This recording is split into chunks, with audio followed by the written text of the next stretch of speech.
Alex, a bright and curious boy, always eager to explore the world beyond his small town, had a fascination with the unknown. While other kids chased butterflies and played hopscotch, Alex's mind buzzed with questions. What lay beyond the horizon? What mysteries whispered in the shadows of the old cemetery? What stories did the ancient trees hold? This insatiable curiosity led him down dusty paths, past crumbling stone walls, and into forgotten corners of the town, seeking answers to the riddles of the unseen. He devoured books on folklore, ancient civilizations, and the paranormal, his imagination fueled by tales of ghosts, spirits, and the ethereal. The local librarian, Mrs. Henderson, a kind silver-haired woman with a twinkle in her eye, became his confidant, sharing stories of spectral apparitions and whispering of hidden secrets. As Alex grew older, his fascination morphed into a burning desire to uncover the truth behind these whispers, to shed light on the shadows that haunted his town.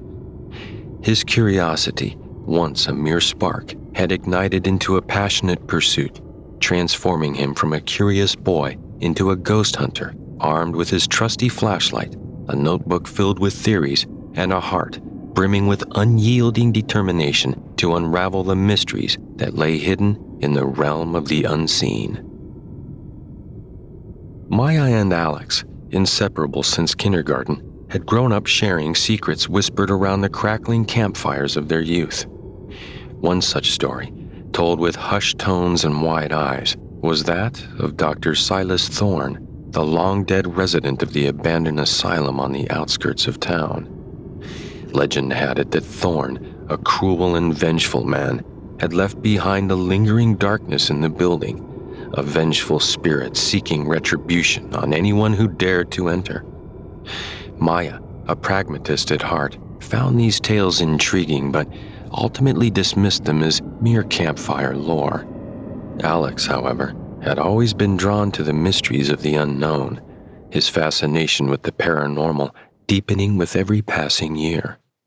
Now venturing into the world of urban exploration, he had set his sights on the asylum, a place that had stood silent and ominous for decades, shrouded in fear and forbidden. The mere mention of the place sent shivers down the spines of even the bravest souls, but for Alex, it was an irresistible siren call.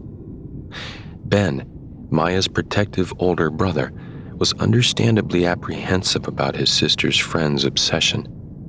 He knew the dangers of the unknown, the chilling stories whispered about Thorne, and the chilling aura that clung to the abandoned asylum. He tried to warn Maya about Alex's dangerous fascination, but she, while sharing her brother's concerns, couldn't help but be intrigued by the possibility of uncovering the truth behind these whispered legends.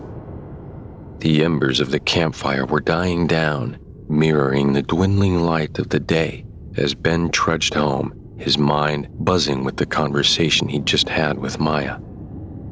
Alex's name had been thrown around, and a shiver ran down his spine as he recalled the whispered tales about the abandoned asylum.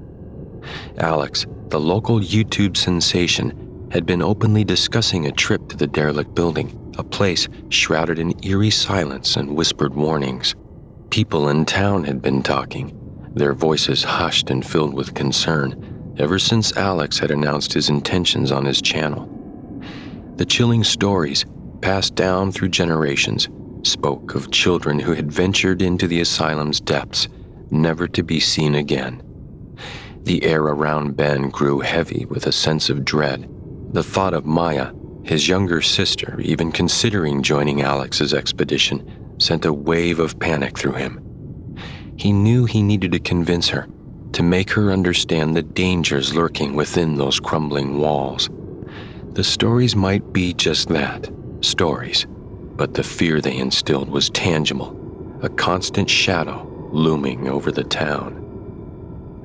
As soon as Ben and Maya were nearly finished talking, Alex's phone started ringing, cutting through the hushed tension of the room. "Come on, Maya," he said, barely glancing at his phone, his voice buzzing with excitement. "We should go tonight to the asylum. The video will blow up on YouTube, will be viral sensations.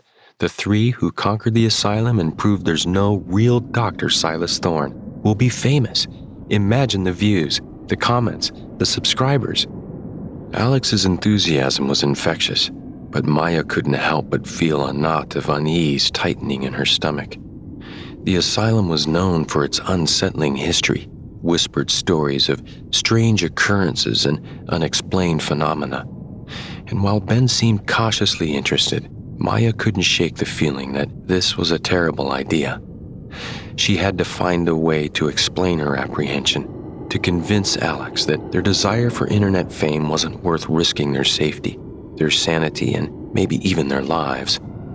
"Okay," Alex said, his voice firm but reassuring. "Let's go see the local historian and grab some history books about the asylum. We can see if we can get old records and do our research before we reconsider going there." Ben, who had been the most vocal opponent of exploring the abandoned asylum, nodded slowly. The initial thrill of the unknown was starting to fade, replaced by a healthy dose of caution. Maya, ever the pragmatist, agreed wholeheartedly. "It's not like we're going to be able to just waltz into the asylum and start poking around," she said, her voice laced with a hint of amusement. "We need to know what we're dealing with, and the history of the place is the best place to start." The prospect of delving into the asylum's past, of uncovering its secrets and understanding its history, was exciting. It was a chance to learn, to understand, and perhaps even to gain a better perspective on the place that had captured their imaginations.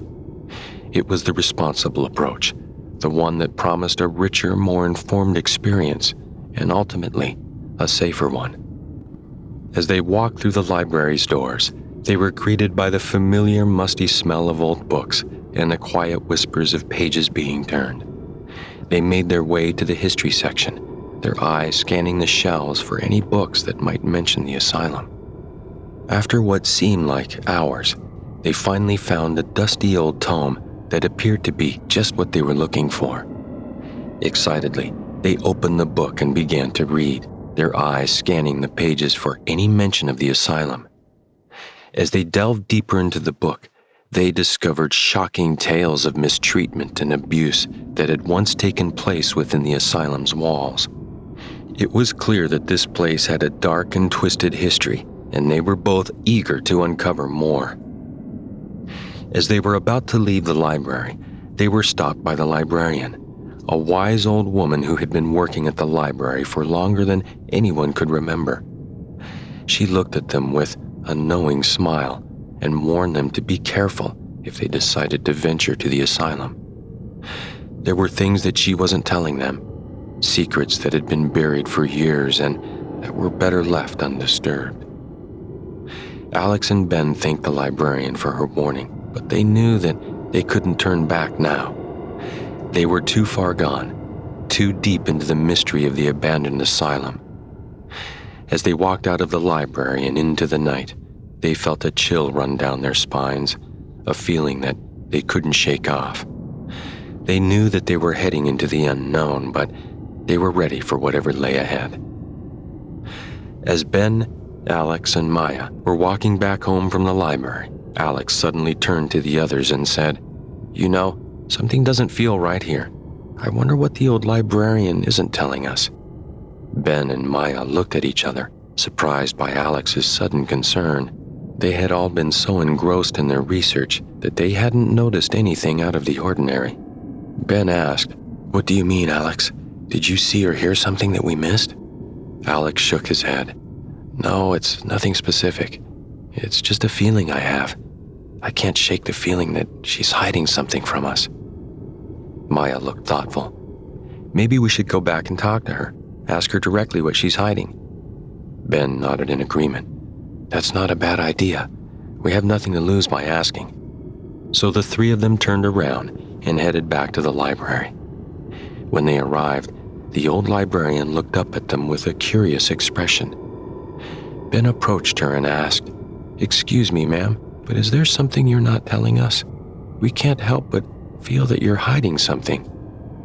The old librarian smiled enigmatically and said nothing. Instead, she pointed to a very old-looking brown book on one of the shelves. The book looked out of place among the newer books, and Ben felt a shiver run down his spine. "What's so special about that book?" Alex asked, narrowing his eyes.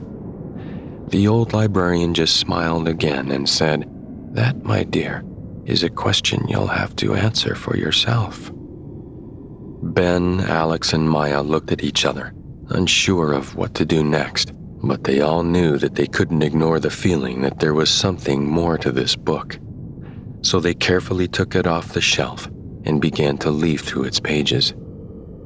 Maya was engrossed in the book she had picked up. She couldn't help but share her reactions to the atrocious events it described. Shouting out to Alex and Ben, who were sitting nearby, she read aloud some of the most harrowing parts, expressing her disbelief and disgust. However, her attention was suddenly caught by something on one of the pages, and she stopped short, her eyes widening in shock. "Look," she exclaimed, holding up the book for Alex and Ben to see. "Isn't that the librarian in this photo?" The image in question was a black and white photograph of a young woman in a nurse's uniform. She appeared to be of a similar age to the librarian woman that Maya, Alex, and Ben had met on their travels, and there was something about her expression that seemed all too familiar. "Where did you find this?" asked Alex, peering over Maya's shoulder to get a better look. "It's in this book she pointed to get," replied Maya, flipping back a few pages to show them the title and author's name. "It's an historical account of some of the worst human rights abuses of the 19th century. Ben frowned as he looked at the photo. "That uniform looks like it's from an earlier era," he said.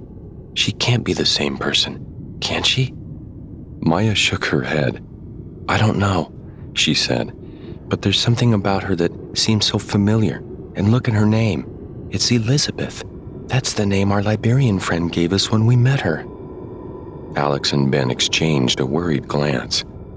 Could it be possible that the woman in the photograph was somehow connected to their new friend? And if so, what did it mean for her safety and for their own? As Maya continued to flick through the pages, her mind racing with questions and concerns, she couldn't shake the feeling that this was more than just a coincidence. The name, the uniform, the age, it all seemed too perfect to be a mere accident. She made a mental note to do some further research into the history of Liberia and its people, determined to uncover the truth behind this mysterious connection. The group made their way towards the main desk, where they expected to find Elizabeth. However, to their surprise, she was nowhere to be found. They looked around, scanning the area for any sign of her, but she was conspicuously absent. Concerned, they began to ask the other library staff if anyone had seen her, but everyone they talked to said they hadn't seen her all day. This was strange, considering that she had been there just a short time ago, directing them to find a specific book. Ben, ever the pragmatist, suggested that they continue their search. "Never mind," he said. "Let's keep digging. We can try to find her address in the book she showed us, or ask the manager if he knows where we can find her." With renewed determination, they called for the library manager, and a tall, middle-aged man emerged from a nearby office. "Can I help you guys?" he asked cordially. Alex stepped forward and explained their situation. "Yes, we're looking to find Elizabeth, who works here. Do you have a phone number or address that we could contact her at, please?" The manager looked at them with a mixture of surprise and confusion. "Elizabeth?" he repeated, as if trying to place the name. "I'm sorry, but nobody works here under that name. We did have an Elizabeth who worked here, but she sadly passed away a few months ago. She had been here ever since she left the nursing job she had before." The group exchanged incredulous glances. "Are you sure?" asked Alex, not wanting to believe what he had just heard. "Yes, I'm quite sure," the manager replied. "I was the one who found her. It was a very tragic situation." As the gravity of the situation began to sink in, the group realized that they had stumbled upon something far more mysterious and ominous than they had originally anticipated. The question of Elizabeth's whereabouts had taken on a new and unsettling dimension, and they knew that they would need to tread carefully if they were to uncover the truth.